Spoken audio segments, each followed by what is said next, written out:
Hi everyone, today I telling to your Bangladeshi most dark and horror story. Story name is The Blood Ring of Nishindara.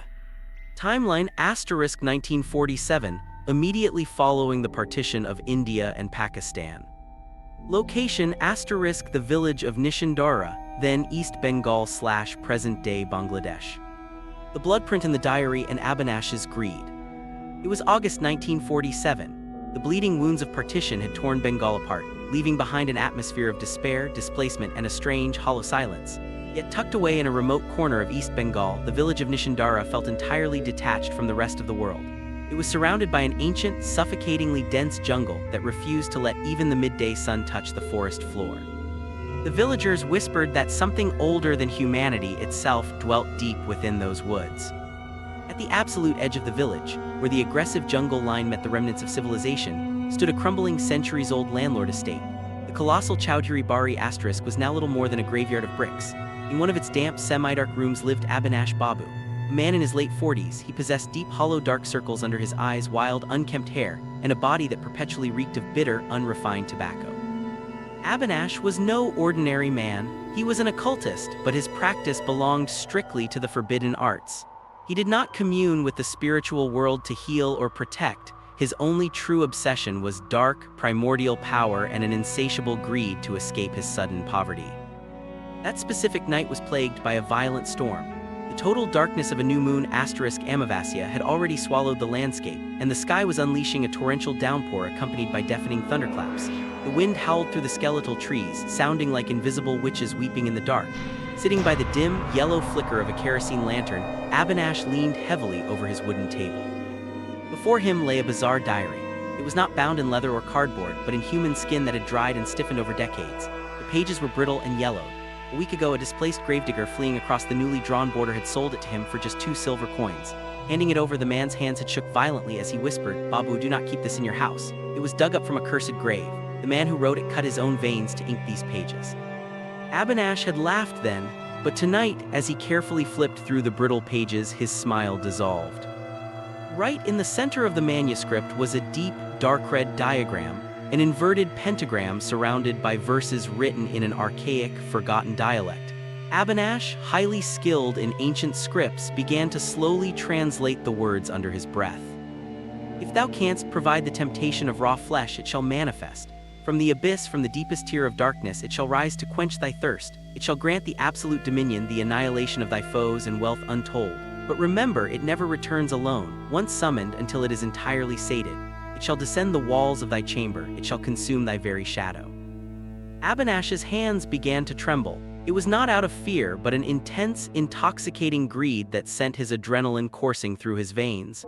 The partition had stripped him of all his ancestral properties across the border, leaving him virtually penniless. To escape this suffocating destitution, he was willing to cross any line. He turned the knob of the lantern, making the flame burn a little brighter. In the corner of the room, his own shadow stretched unnaturally, warping against the damp wall. Abinash failed to notice that the darkness in that specific corner was far denser than it should have been, or that beneath the roar of the rain outside, a faint, rhythmic sound of heavy breathing was beginning to echo. The midnight ritual. By 11 o'clock, Abinash had cleared all the furniture from the room, pushing everything into a chaotic heap in a corner. The floor of the massive, cavernous room was now a blank slate of dust and grime. He produced a clay pot filled with thick black coal tar. Referencing the ancient diagram from the skin-bound diary, he drew a massive circle on the floor, perfectly etching the inverted pentagram within it. The sharp, toxic chemical stench of the tar instantly choked the air. At the 5 vertices of the pentagram, he placed 5 specialized candles. These candles were not made of regular wax or animal tallow. They were molded from human fat harvested from cremation grounds, a macabre ingredient he had hoarded for years. Now it was time for the core offering, raw flesh. Small makeshift wooden cage behind his house, Abinash had kept a black goat kid. He walked out into the rain and approached the cage. The animal made no sound upon seeing him. It simply shivered in absolute terror, its pitch-black eyes reflecting the lightning. With a single practiced motion of his sharp ritual blade, Abinash slit the animal's throat. Hot crimson blood sprayed across his face, but he didn't even blink. He carved the warm, raw flesh and placed it inside a large earthen bowl. His hands remained thoroughly stained in blood. The clock struck midnight. The ancient wooden pendulum clock on the wall announced the hour with heavy, resonant strikes. Bong, bong, bong. Abinash placed the bowl of raw meat exactly in the center of the tar circle. He then sat down on a straw mat just outside the perimeter. Lighting the 5 candles of human fat, the room was instantly cast in a sickening, ghastly blue-yellow light. The smoke rising from the candles did not float upward. Instead, it drifted horizontally, slithering across the floor like a nest of disturbed serpents. Closing his eyes, Abinash began chanting the ancient incantation. Om Hrim Kleem Tamamaya Rupya Agecha Agecha. His voice began to change. What started as the voice of a middle-aged man gradually warped into something deep, guttural, and dual-toned. It sounded as though a secondary, malevolent entity was speaking directly through his chest. Outside, the storm intensified, the wind violently rattling the heavy wooden shutters against their iron latches. Suddenly, a colossal bolt of lightning struck nearby. The shockwave shook the entire foundation of the estate. At that exact microsecond, the flames of all 5 candles snapped from yellow to a deep, ghostly blue. Abinash stopped chanting and opened his eyes. The temperature inside the room plummeted so drastically that his breath immediately turned into thick plumes of white vapor. Despite the sweltering heat of August, the humidity clinging to the walls began to crystallize into thin sheets of frost. Looking up at the ceiling, Abinash's heart skipped a beat. The pitch-black shadows in the corner of the room, previously stagnant, were now moving. Like spilled liquid ink, the darkness was slowly crawling up toward the rafters. There was no draft, yet a foul, overpowering odor of putrid, decaying meat flooded the room. Descent from the ceiling. It was now 1 o'clock in the morning. The sound of the torrential rain outside suddenly felt incredibly distant, muffled by an oppressive, suffocating silence inside the room. The only sound left was the monotonous, rhythmic ticking of the pendulum clock, tick, tick, tick. Suddenly, that silence was shattered by a grotesque scraping noise. Screech, scratch, screech. Abinash slowly lifted his head toward the ceiling. The ceiling of the old estate was made of heavy, exposed wooden beams. The sound was coming from directly above them. It sounded as though something with immensely long, razor-sharp talons was desperately gouging the wood. The sound wasn't stationary. It was circling the room above him in a frantic, maddening loop. Abinash sat completely rigid. According to the strict laws of the occult, he could not leave his ritual mat, nor could he turn his back to the circle until the entity was dismissed. Suddenly, the scraping stopped. A second later, a soft, wet, slithering sound emerged from the north wall. Abinash turned his neck. What he saw in the pale blue glow of the candles was something no human sanity was designed to process. Something was crawling down the wall. It was not a quadrupedal animal. The entity was entirely naked, but it possessed no skin whatsoever. Exposed, raw red muscles, pulsating veins, and wet tendons were starkly visible, looking exactly as though it had been flayed alive. Its arms and legs were unnaturally long compared to its torso, stretching nearly 6 feet in length. Worst of all, its elbows and knee joints were bent entirely backward. It descended the vertical wall precisely like a massive spider, but its head was rotated a full 180 degrees on its neck, staring directly behind itself. Its mouth was colossal, easily 3 times larger than a human's. Yet that mouth had no lips or teeth. Instead, protruding from the deep recesses of its gums were countless jagged, needle-thin splinters of exposed bone. And its eyes, it had no irises or pupils. 2 entirely blank, milky white orbs stared directly into Abinash's soul. As the creature crawled down the wall, thick, blackened blood and yellowish pus dripped continuously from its raw flesh onto the floor. Wherever the fluid landed, the floorboards hissed and scorched black. It touched the floor. Its inverted bone joints popped and cracked loudly as it shifted its weight. It made no attempt to stand upright. Instead, balancing on all 4 elongated limbs, it slithered its chest along the floor toward the tar circle. A low, rhythmic hissing sound escaped its gaping maw, a sound that resembled the collective, muffled weeping of 1,000 dying souls. It came to a halt right in front of the earthen bowl containing the raw goat meats. Then, the unappeased hunger of 2:00 a.m. The creature remained completely motionless in front of the bowl for a few agonizing moments. Its blank, milky eyes seemed to analyze the raw pile of flesh. Suddenly, its entire jaw unhinged, widening sideways like a python's. Without any sound of chewing, but with a horrifying crunch of snapping bones, it rammed the entire mass of meat, bone, and the clay vessel itself into its maw. Crunchy crackles snap. The sound inside the quiet room was so deafening that Abinash felt his eardrums would burst. Because the creature's throat lacked skin, Abinash could clearly see the jagged fragments of bone bulging through the raw throat muscles as they were forced down into its torso. The warm blood of the offering splattered over its chin, dripping onto the tarred circle below. Within mere seconds, the bowl was completely gone. The entity even extended a long, blackened, multi-jointed tongue to lick the floorboards clean of any remaining stains. Having finished its meal, the creature grew still once more. The temperature in the room had dropped so low that Abinash's fingers were growing numb and unresponsive.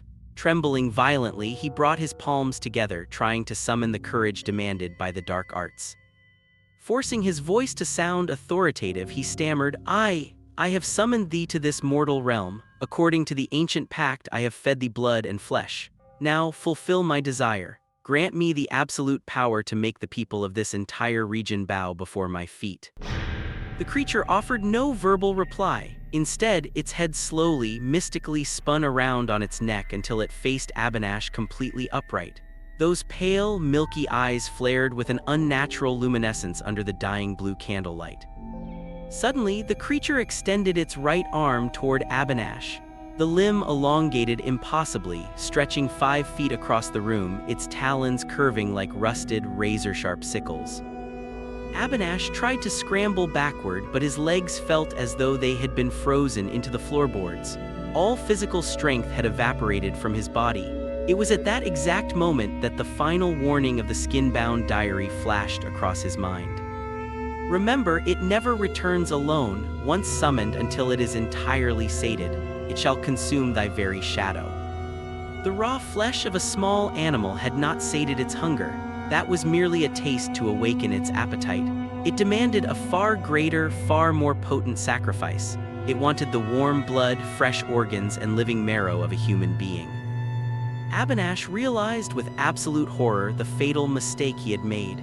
Driven by blinding greed, he had unlocked a door to the abyss without ever learning how to close it. He attempted to scream to force out the banishment command. Go back, I command thee, return to the dark.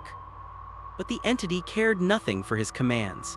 It began beating its exposed chest in a sudden burst of violent frenzy, and from its throat erupted a piercing, blood-curdling shriek. It was not the cry of any animal. It sounded like the synchronized screams of 1,000 bodies burning alive on a funeral pyre. Hash the night of the Flaying. It was now 2:45 in the morning. The kerosene lantern in the corner flickered violently before dying out completely. The room was plunged into absolute, impenetrable darkness. Outside, the storm raged with a renewed vengeance, as if nature itself was attempting to drown out the sin unfolding inside the mansion. In the blind dark, Abinash could only hear the cracking of inverted bones. Slither, scratch, slither. The sound suddenly vanished from the floor. Abinash widened his eyes, straining to see through the pitch black. He could see nothing. Suddenly, a drop of cold, viscous fluid fell from the ceiling, landing squarely on his forehead. He wiped it away with a trembling hand. The smell was instantaneous, the foul, unmistakable stench of rotting meat and necrotic pus. He looked up. Even in the absolute darkness, 2 glowing, milky white orbs were visible directly above him. The creature was hanging upside down from the old iron hook of the ceiling fan, its elongated legs wrapped tightly around the metal like a gargoyle. Its saliva was dripping steadily onto Abinash's face. Help! Someone help M! Abinash attempted to scream the final cry of his life, but before he could finish, the creature dropped from the ceiling, crashing its immense, raw weight directly onto his chest. Its long, sickle-like talons slashed across Abinash's throat in a single fluid motion, tearing through skin and muscle. Hot blood sprayed into the darkness. The creature pinned Abinash's arms and legs to the floorboards with its immense, elongated limbs, ensuring he could not struggle. What followed in that dark room was an act of pure, unadulterated sadism. The creature did not bite or tear his flesh into pieces. Instead, it dug a single talon into the center of Abinash's forehead and sliced a perfectly straight line down to the tips of his toes. Then, like a seasoned hunter carefully removing the pelt of an animal without tearing it, it began to peel the living skin away from Abinash's body. Ugh, ag, only guttural, suffocating moans escaped Abinash's mutilated throat. With every pull of his skin, his eyes nearly bulged out of their sockets. But the creature's supernatural touch kept him agonizingly alive and fully conscious, forcing him to experience the unimaginable torment of having his entire hide separated from his raw muscles. By 4 a.m, a final, definitive sound of crushing bones echoed from the room. Then, everything went quiet. The rain began to subside into a gentle drizzle, leaving behind only the wet, sickening sound of something chewing and sucking out marrow in the dark. The empty husk. The next morning, the sky over Nishindara was blanketed by a thick, oppressive fog, wrapping the entire village in a somber shroud.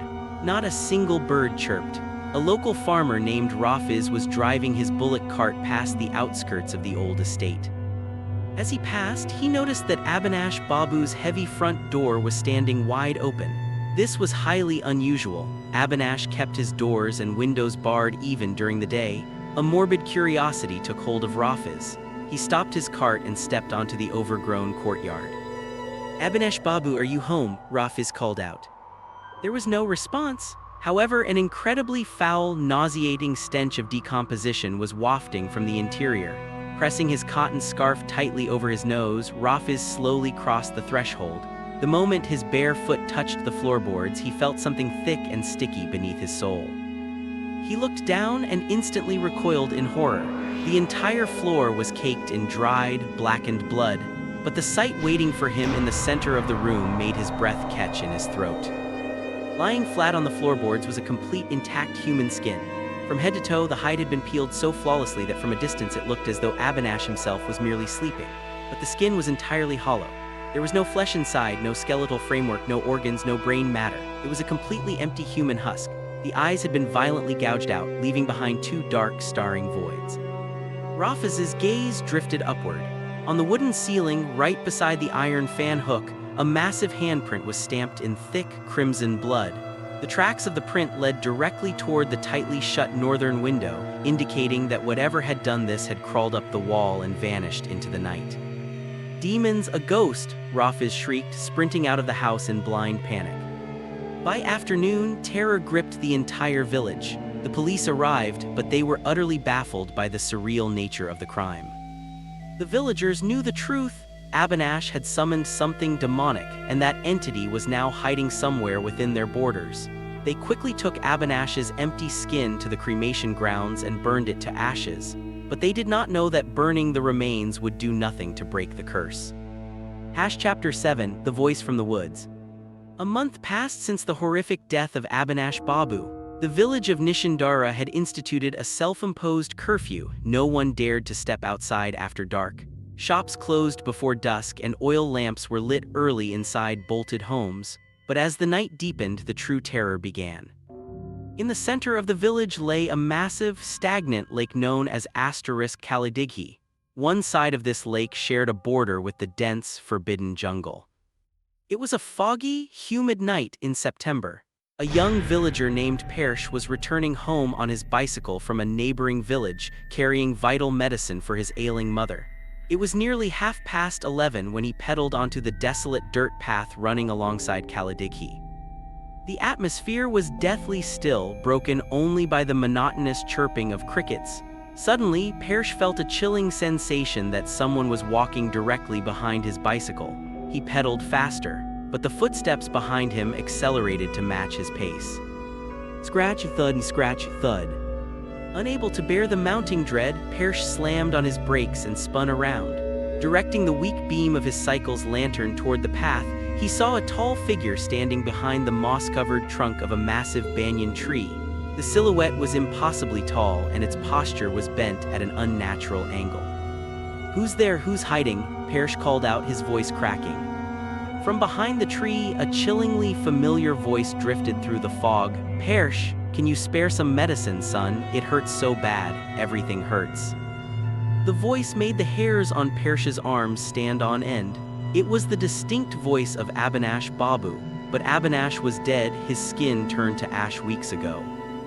Persh dropped his bicycle, preparing to sprint for his life, but the entity erupted from behind the tree with impossible supernatural speed. It did not walk. It launched itself forward on all 4 elongated limbs, dragging its chest along the ground like a massive skeletal spider. Strands of yellow pus and dark blood flew from its raw, skinless muscles. Persh didn't even have the chance to scream. The creature extended its impossibly long arm, wrapped its talons around Persh's ankle, and slammed him violently onto the dirt road. It then dragged him backward into the impenetrable darkness of the jungle. Left behind on the path was a twisted bicycle and shattered medicine bottles, slowly pooling with fresh, warm blood. The Massacre at the lake. Following Persh's disappearance, Nishindara transformed into a living graveyard. 2 days later, a search party discovered Persh's severed head hanging from the high branch of a tree deep within the woods. His eyes had been hollowed out and his skull was completely empty. His brain matter had been systematically sucked dry. Terrified, the villagers refused to stay isolated. The village elder Rahmat Sheikh organized a night watch consisting of the strongest young men in the village. Armed with burning torches, heavy bamboo staff lathis, and machetes, groups of 10 to 12 men patrolled the dirt paths. But they were operating under the tragic delusion that human weapons could harm an entity born of the abyss. It was a heavy, claustrophobic night during the autumn month of Ashwin. Heavy rain clouds obscured the moon. Rahmat Sheikh led a patrol of 8 men along the banks of Kalidighi. It was roughly 1 in the morning. Suddenly, the glassy, undisturbed water of the lake began to churn violently. There was no wind, yet massive bubbles erupted from the center of the lake, accompanied by a foul stench. The men raised their torches, stepping closer to the bank. With a sickening splash, a colossal figure rose from the dark water. In the orange glow of the torches, they saw it, the same flayed, skinless monstrosity of raw meat and exposed bone. But it was larger now, swollen and far more terrifying. Embedded directly beneath the translucent muscle fibers of its chest were the distorted, agony-stricken faces of its previous victims, their spirits trapped within its demonic mass. Allahu Akbar, Rahmat Sheikh yelled, raising his weapon.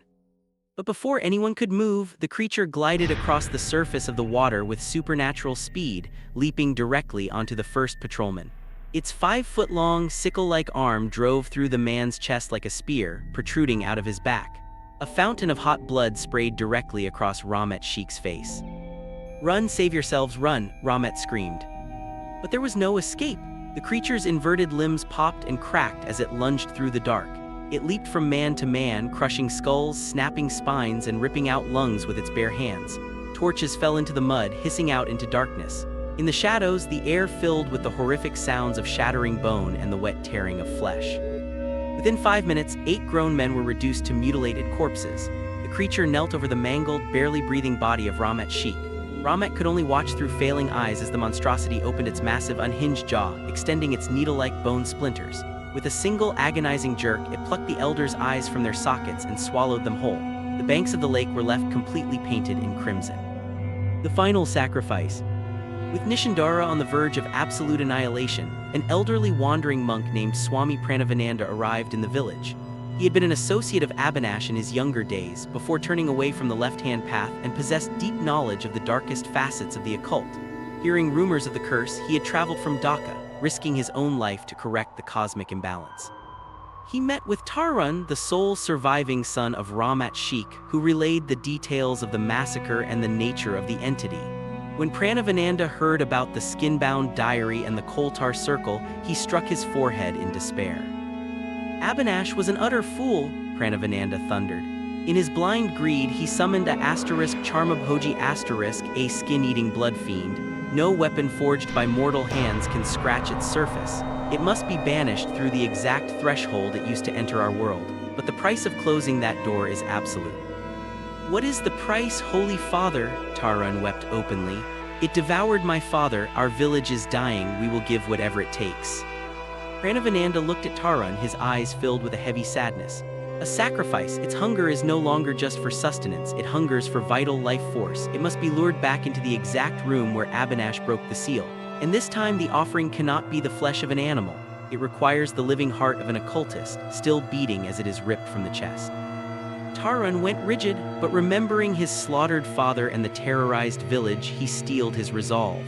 "Take me, Father, I will be the sacrifice, I have nothing left to lose." Pranavananda placed a gentle hand on Tarun's shoulder. "No, child, your life lies ahead of you. I am old, my spiritual journey draws to its natural conclusion. I shall be the final offering, but you have a critical duty to perform.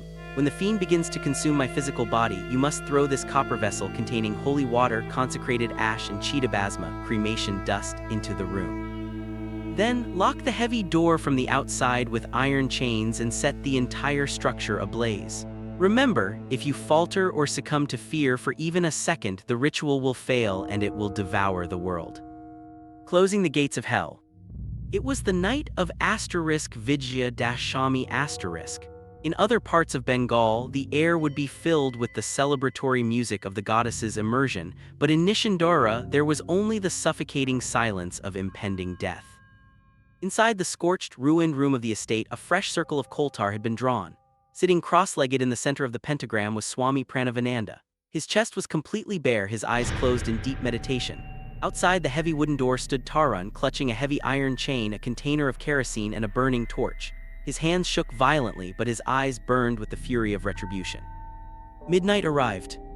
There was no clock left to strike the hour, but a sudden, violent vibration in the very air signaled that the barrier had thinned. The darkness in the corner of the room coalesced into a thick, fluid mass. Crawling down the wall came the nightmare of the abyss, having fed on the blood of dozens. Its raw muscles were now swollen, pulsating, and a vibrant, sickening red. It touched the floor and locked its milky, sightless gaze onto Pranavananda. The monk did not flinch. He began chanting a powerful, low-frequency Vedic hymn of protection. The creature hissed, stepping over the threshold of the circle. With a sudden, savage strike of its sickle-like talons, it tore through Pranavananda's chest cavity. Not a single scream escaped the monk's lips. His mouth merely continued to shape the sacred syllables of *, Om Namah Shivaya, even as the monster plunged its hand deep into his chest, ripping out his living, pulsing heart. Tarun, now lock the door. The monk's final, telepathic scream echoed violently through the structure. Tarun did not hesitate. He hurled the consecrated copper vessel into the center of the room, splashing the holy water and cremation ash directly onto the monstrosity. The moment the ash touched its raw, exposed flesh, the creature's muscles began to blister and melt, releasing thick plumes of toxic blue smoke. It let out an agonizing, unearthly shriek of pure torment. Tarun slammed the massive wooden doors shut with all his strength, wrapping the heavy iron chains around the handles and locking them into place. Without losing a second, he drenched the wooden doors and the surrounding walls in kerosene. "Pay for my father's blood," Tarun screamed, thrusting the burning torch into the kerosene. Whoosh! The structure erupted into a raging inferno. The combination of human fat candles, ancient wood, and kerosene created a fire of terrifying intensity. From inside the burning room came the frantic sounds of the creature slamming against the walls, scratching at the ceiling, and throwing its immense weight against the iron chain door. Its shrieks turned into a metallic, low-pitched wail that sounded like tearing iron. But the spiritual weight of Pranavananda's sacrifice and the consecrated ash bound the creature to the circle, preventing it from breaking through the physical perimeter. As the flames consumed the roof, the shrieks inside grew weaker, dissolving into pathetic whimpers before dying out completely. By 5 a.m, the estate had been reduced to a smoldering mound of black ash. The thick morning fog began to part as the first rays of the dawn sun touched the earth. Tarun walked over to the ruins. There were no human bones left, nor was there any trace of the flayed entity. The only thing remaining on the scorched ground was the skin-bound diary, burnt to a crisp. As a sudden gust of morning wind blew across the courtyard, the diary crumbled entirely into gray ash, scattered forever into the atmosphere. The village of Nishindara was finally liberated from its nightmare. Yet even today, decades after that fateful night, locals claim that if one passes by the ruined, overgrown foundations of the old estate on a silent, moonless night, a faint, rhythmic scraping sound can be heard from deep beneath the earth, as if something without bones is still clawing at the dirt, desperately waiting for someone greedy enough to open the door once more.